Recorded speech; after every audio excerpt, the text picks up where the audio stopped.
So the actual number consistently was around 7. Alright guys, so it's time to actually go ahead and change out the part that I hope, fingers crossed, is going to go ahead and fix the really rough starts of the Shelby GT500 here. It also runs really bad just in the beginning overall. However, when we did the oil change, there was a bunch of blow-by. There was a bunch of oil inside the oil catch can. So with that being said, those are pretty clear signs that we have an issue going on with our PCV valve. Hopefully we caught it early enough that there wasn't any other damage done to the car. Because if it's like stuck open or anything like that, that can cause some serious issues with just a bunch of moisture and a bunch of oil passing through. We got the PCV valve right here. First things first though is we have to move the wide body S550 right there out of the way, and possibly I think I'm gonna end up flipping the GT500 right here, so that way we just have a little bit more light. So the good thing is it's a 10R80. Nice and easy.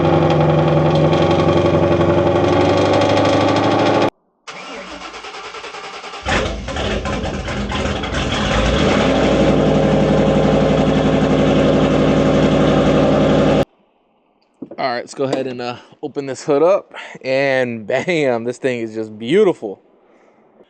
Alright, so the PCV valve they're actually going to go ahead and be changing is going to go ahead and be this one right here, right next to the catch can on this side. Now, the reason being, this is obviously really cleaned up. We actually just got this detailed because we did a full walk around of all the cars.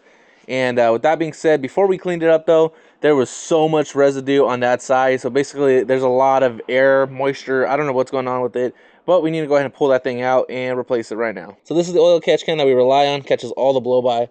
Now we just got to pop that off and go ahead, and we actually have this little chingadera right here. Gonna pull this off. There you go. And last but not least, we need to go ahead and we should technically be able to spin this. I'm not sure. There you go. So it should basically be like that. And we should be able to pop it off. And there's a bunch of oil. You can go ahead and see, actually. That's quite a bit. Alright, so I got my phone right here because I don't want to do this twice. And we got the camera right there. But how to tell if your PCV valve is bad. So basically, you're supposed to be able to blow one way and suck the other way. Not supposed to be able to do either of those both ways. So with this one, if I just blow on it, it's not letting me, right? But if I suck, it lets me. Now, the bad one over here that you go ahead and see actually has a little bit of milkiness because of just the moisture going through it. But pretty much, it lets me, shit, that's oil, suck on it. But if I blow, it shouldn't let me blow, right? Boy, does that thing let me blow. So with that being said, that's been the issue. So we're going to go ahead and change this out right now. Put the new one in there, and we should be good to go. So pretty much should be like that. And just twist into place. Literally click this thing back in. So that's good. That's 30. And catch can hooked up again. So we should be good to go there. So that should actually be it. To be honest with you, that was literally my only concern with the Shelby GT500 here. So super happy that we took care of that. Super easy. And now we can get this thing back on the road. And for good measure, we're just going to go ahead and start this thing up.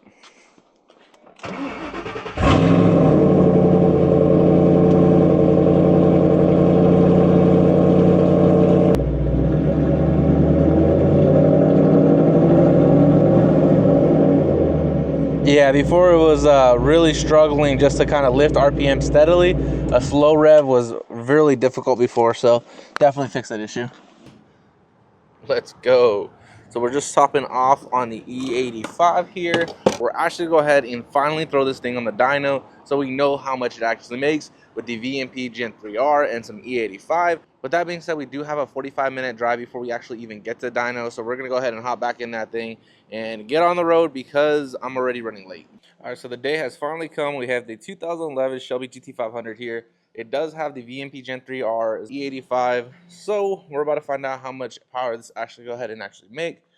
Now, at the end of the day, I have actually been on the same setup for about 4 years, haven't had a single issue at all. So for as far as reliability goes, VMP definitely killed it there. Now you may be asking, why have I not dynoed it in about 4 years? However, I just didn't really care. To be honest, it just performed nice to what I wanted to and never had a single issue.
Yeah, this is going by, as long as fourth gear is fourth gear, and the R373s, that's what it's going off of. It's calculating wheel speed, what engine speed should be. Got you.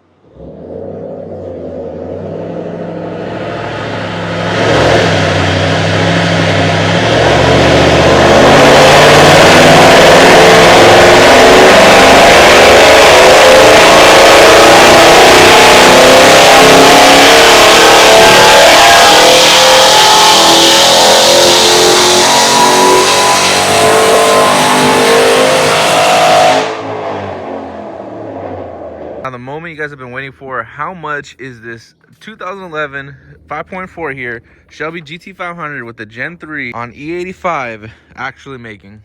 So before I actually say the number, I do have to say that this car is actually on a very conservative tune. It's definitely not on anything crazy.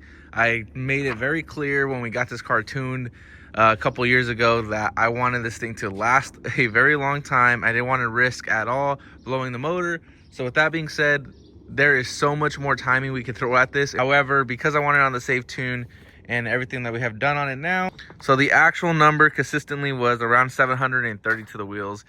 With that being said, you guys have seen this car put in a lot of work on many videos with us racing this thing, and to be honest with you, I'm really happy with what we've been able to achieve with what we pretty much have here, right? Like I said, I've been on this setup for a couple years now and I haven't had a single issue. As you saw, the only thing that we actually had to replace because it was maintenance wise was the PCV valve, and those are actually supposed to be replaced every like 30,000 miles anyways, and we just hit 32,000 miles on the car, so that actually makes a lot of sense on why we needed to replace that. But with that being said, this car, I bought this car with 11,000 miles back in 2020, and here we are in 2025 now. We got the dyno sheet here. This car is just putting in work, and we're barely at 32,000 miles. So the next one we got to go ahead and throw on the dyno is going to go ahead and definitely be this dark horse. So stay tuned for that. So overall, super happy. Go ahead and subscribe if you're not yet subscribed to continue to follow along the Shelby process. We got to go ahead and fix some things up on this car, I'm not going to lie. Just make it a little bit better, but overall, this thing's just super clean.